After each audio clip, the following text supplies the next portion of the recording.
나 여자 칠 수 있다. 에라도 신두도. Sain UU, tasain UU, yang artinya halo Rebaners dimanapun kalian berada, bagaimana kabarnya? Kembali lagi dengan saya Ketokek, CEO S1 Reban Indonesia, sebagai seorang pengangguran dan beban keluarga. Di video kali ini saya akan merangkum sebuah drama Korea lagi yang berjudul Fight for My Way, yang mana kali ini adalah episode kedua. Jadi langsung saja untuk mempersingkat durasi, karena habis ini saya mau ketemu Momokani Shina. Seperti biasa, simetriskan posisi rebas, stop bahas-bahas tentang mantan. Selamat menonton dan inilah alur ceritanya.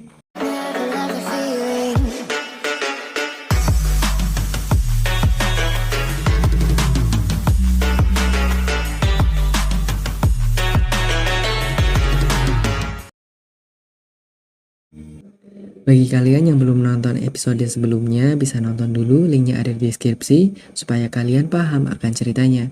Film dibuka dengan flashback masa kecil Ko Dongman, Era, dan Sulhae yang sedang bermain rumah-rumahan, di mana saat kecil Ko Dongman adalah seorang anak yang sangat cengeng. 우리 아들은 국기태. sorry. Kembali ke masa kini, pagi itu Ko Dongman melihat Era akan pergi menghadiri pernikahan temannya yang bernama Kim dengan memakai pakaian wanita yang membuat Ko Dongman heran. Karena biasanya Era seperti wanita tomboy.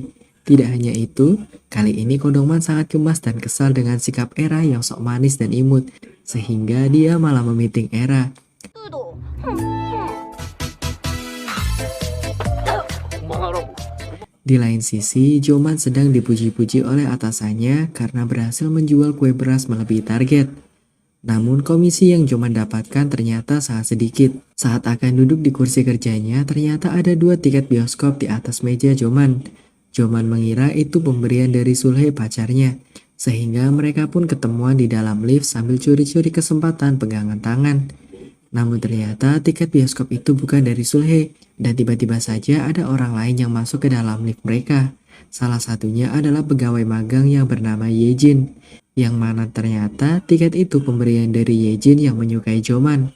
Sulhae sedikit cemburu, tapi dia menahannya karena tahu mereka pacaran secara diam-diam. Kembali ke Ko Dongman, saat ini dia sedang dimarahi atasannya karena mesin yang dia gunakan rusak sebab jarang dibersihkan. Yang padahal itu adalah mesin milik rekan kerjanya. Namun rekan kerjanya malah menuduhnya yang membuat Ko Dongman kesal. Ketika Ko Dongman mencoba membela diri, dia malah disuruh keluar kerja saja oleh atasannya jika memang tidak suka dengan kelakuannya. Kalau saya punya rekan kerja kayak gini, sudah pasti saya hajar dia. Bikin emosi saja loh ya.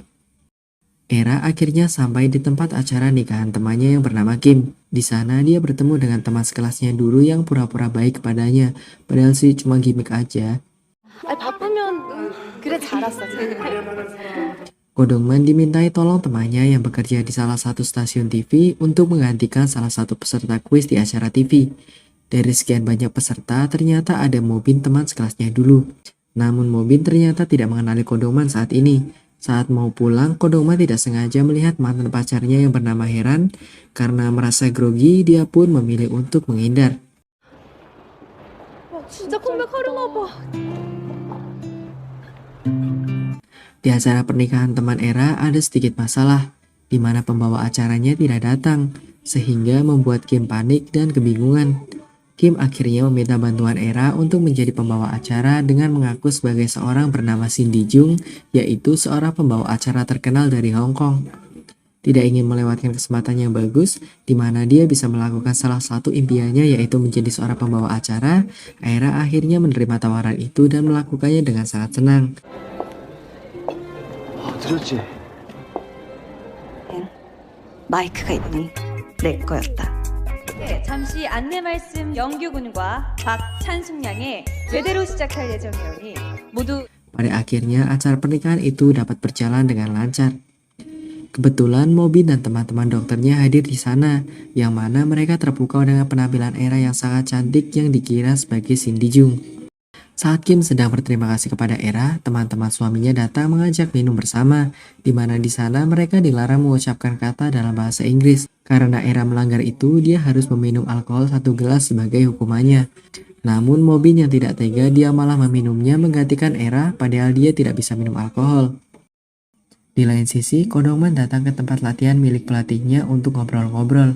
Ternyata di sana ada seorang pegulat bernama Samsul yang mengejeknya karena pelatihnya selalu saja menspesialkan Kodongman.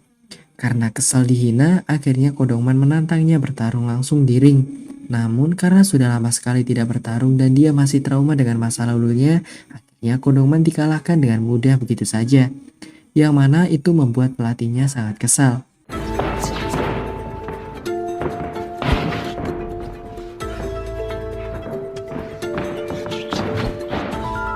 코치님.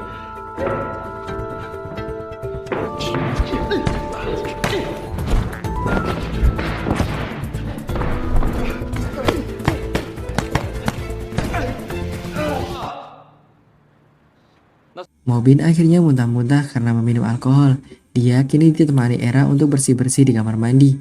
Mobin meminta Era untuk jangan mau diantar pulang oleh teman-temannya. Karena teman-temannya saat ini sedang bertaruh, siapa yang bisa mengantarkan Era pulang dan menidurinya, mereka akan menang 1 juta won.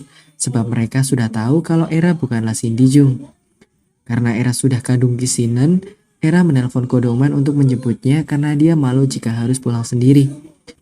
Namun karena Era bukan seorang penakut, dia malah mengakui semuanya di depan teman-teman Mobin. Karena merasa direndahkan, Era yang kesal malah merusak mobil teman-teman Mobin yang membuat temannya marah dan menampar Era. Kodongman yang melihat itu langsung marah dan mendatanginya. Dia melompat dan menghajar laki-laki yang menampar Era dengan penuh emosi.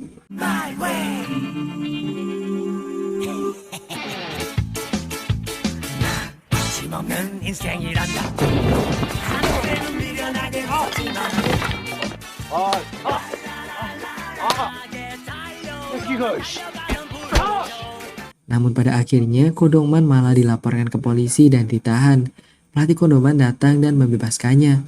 Namun alasan pelatihnya membebaskan Kodongman adalah karena akhirnya Kodongman masih punya kemampuan dalam bertarung. Benar-benar konyol sih, bukannya takut atau apa, malah seneng coba. Ya gimana ya, soalnya kan pelatihnya pengen banget gitu kalau Kodongman kembali menjadi seorang atlet. Era yang kesal juga mengancam dan akan mempermalukan teman-teman mobil dengan riwayat chat mesum mereka. 아, 호라이야. 뭐? 내가 아주 죽을 때까지. Setelah Kodongman dibebaskan, dia pulang jalan kaki dengan Era. Mereka pun makan es krim bersama di sebuah taman dan saling bercerita satu sama lain. Tiba-tiba Kodongman memeluk Era seperti anak kecil dan meminta untuk dipupuk. Kodongman meminta Era jangan lagi pergi dengan laki-laki lain dan pergi saja dengannya. Kodongman siap kalau harus menjaga Era. 있지.